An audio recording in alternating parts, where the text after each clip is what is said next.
Here we go. Here we go. Here we go. Here we go. We got Ferguson. Cop blows away a kid. Just guns him down unarmed. After reading both sides of the story, I've decided that the cop was, well, I don't know, a victim of his own policy and propaganda in his training. He is practicing the Hegelian dialectic, although he probably doesn't know it. For those of you who don't know what the Hegelian dialectic it is best described as problem, reaction, solution. The problem, cop gunned down a kid. Solution, people reacted. The reaction was the people reacted. The solution, well, that's debatable. So I go down here to the comments and I see literally hundreds already. And a lot of them are saying, well, the people should get their guns out and blow away the looters, which they have a right to do in this country. The opposite end of that coin, the people are blaming a cop.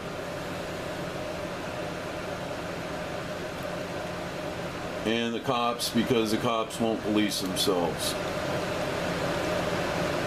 Well, the real problem, the Hegelian dialectic. Somebody taught these cops. Just shoot them in the back as they run away. You know, when I grew up, shooting somebody in the back was a sign of cowardice. Maybe today it's just a sign of lazy.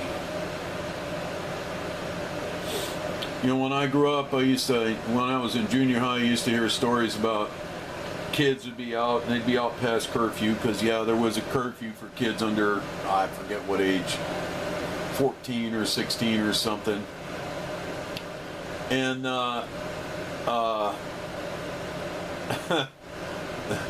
they'd run away from the cops, and they'd get away because, well, I don't know, you were athletes. They come to school bragging about it. I can remember Zatko was his name. That was his last name. He says he was laughing about it and joking about it. You know, the thing of it is, he didn't get shot in the back. You know why? Because what he was doing wasn't worthy of getting shot in the back. Walking down the street or being on the street wasn't worthy of it. Cops just let him go. He wrote it off. I'll get him next time. Well, I don't think they ever got him. Never heard about it. Don't care.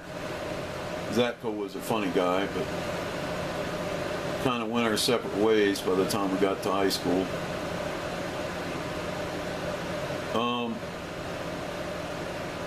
Here's an interesting comment here. During the LA riots, the police were helpless.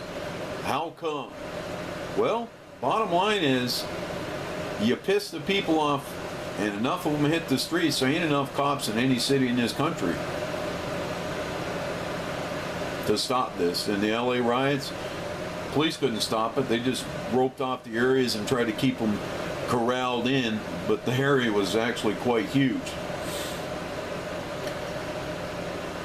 Some of the comments are, why are these blacks tearing up their neighborhoods and tearing up their stores? Why don't they focus their problem on who caused the problem?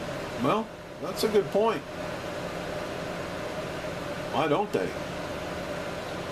Well, maybe in a funny, random way, they're actually attacking the problem as a whole. What is the problem as a whole?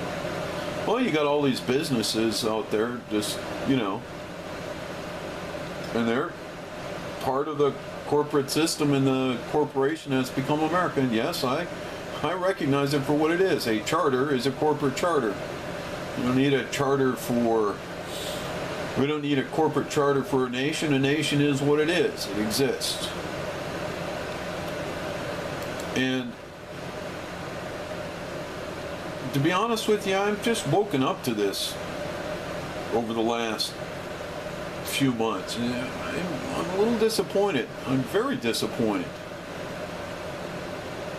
To think that for years I was sucked into the obvious. You know what was funny about it was obvious. You drive into every city and you'd see on the sign, Superior, Wisconsin, Inc. I can remember asking my mom, what does Inc. mean? My mother says Incorporated. And I was like, so what's that mean? She'd be silent. I think my mother knew what it meant. I think my mother knew what it meant. She seemed to know things somehow that nobody else did.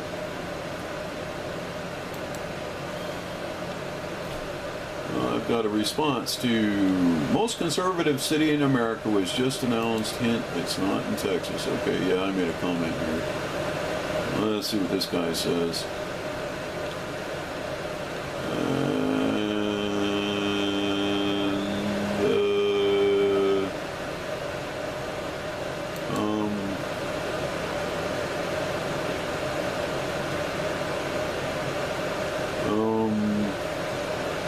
Shuts down and moves out, then you will see a rough time ahead. Microsoft, don't think it's so long as Bill Gates is around.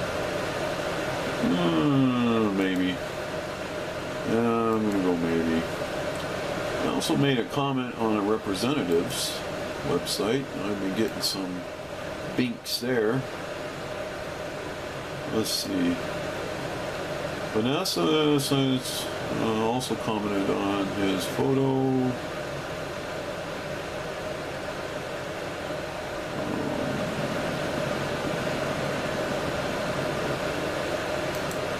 Let's see. I wrote a comment. A representative is a little bit disappointed in the move to push for pot legalization in Oklahoma, and he's not going to support it. And I'm like, okay, that's cool. I get it. I don't blame you for that. No, really, I don't. How can I possibly blame him for his position? He's being open and honest. I would never vote to legalize marijuana. I've always been against that. I can't believe other states have done it. My opinion is that is an illegal substance. It's an illegal substance and always will be. I don't know.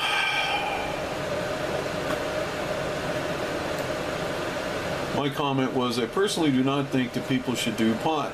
There is something to the larger picture, though. I'm having trouble keeping my finger on it. Something to do with having to force people to righteousness by legislation. This nation is over its head, drowning in a sea of debt, and the global system is going to repossess it. I know there is a book in this, and 1,000 more have already been written. I support your position, whatever it may be, in the marijuana question, but then I think, of course, I would support you no matter what. Anyway, you're the right guy for the job. So, anyway, back to the dialectics. The Hegelian dialectic.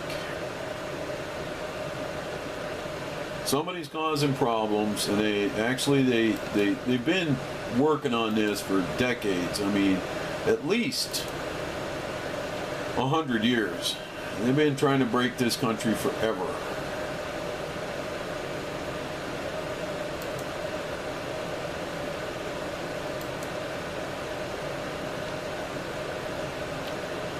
And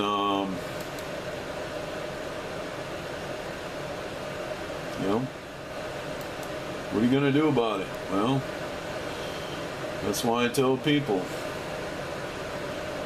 get food. Have at least 90 days worth of food in your house.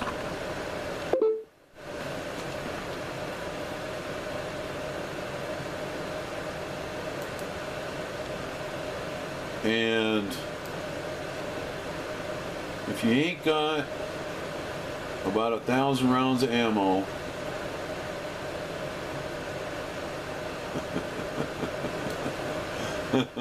This guy. We the people must stop Oklahoma from going to pot. Is that a double entendre?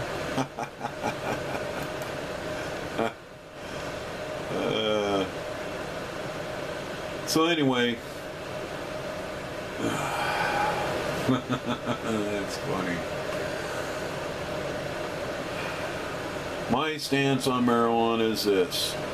Because I see that there are some medicinal purposes and uses, and that there is an abuse of going after the users, not the dealers,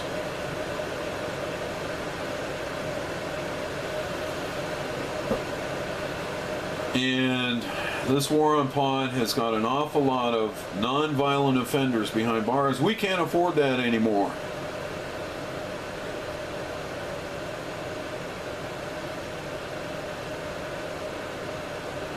We just can't afford it. The United States has 3 million people in federal prison, and a total of 7 million people currently, right now, incarcerated. That's more than communist China.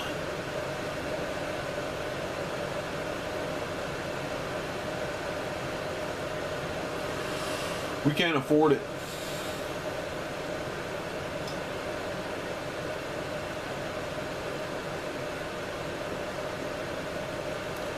And I don't have a solution for it. But anyway, back to it. That's why I tell people this is coming to a head. There's nothing I can do about it. I can talk until I'm blue in the face. In fact, I probably have talked until I was blue in the face.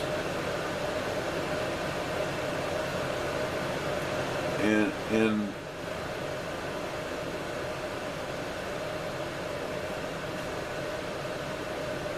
this is where God's judgments come in. We're not going to be judged for the marijuana. We're going to be judged for how we handle the problem. And how we're handling the problem is with brutality and wrecking people. And that's not the way you handle problems. Not in God's kingdom, not in God's nature, not. You don't handle problems that way. Government shouldn't be handling problems that way. The people, I don't see the people handling problems that way. The only people I see panicking right now are is the government, and they're acting a little weird. The only people I hear that the elites are panicking. They're getting nervous.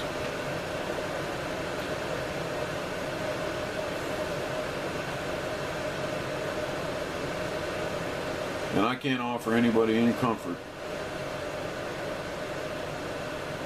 And that bugs me. That's why I tell people,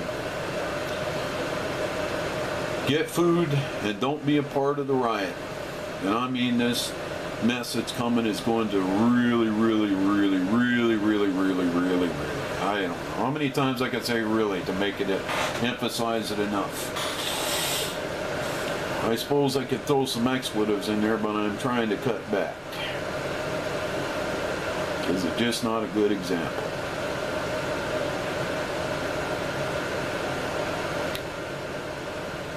It's not. I don't know how you say 100 million people are going to get killed or captured and taken overseas and turned into slaves, literal, getting their ass beat by whip crackers. Well, I threw in a cuss word, didn't I? Well, that's enough for today. It's time for me to go. Click.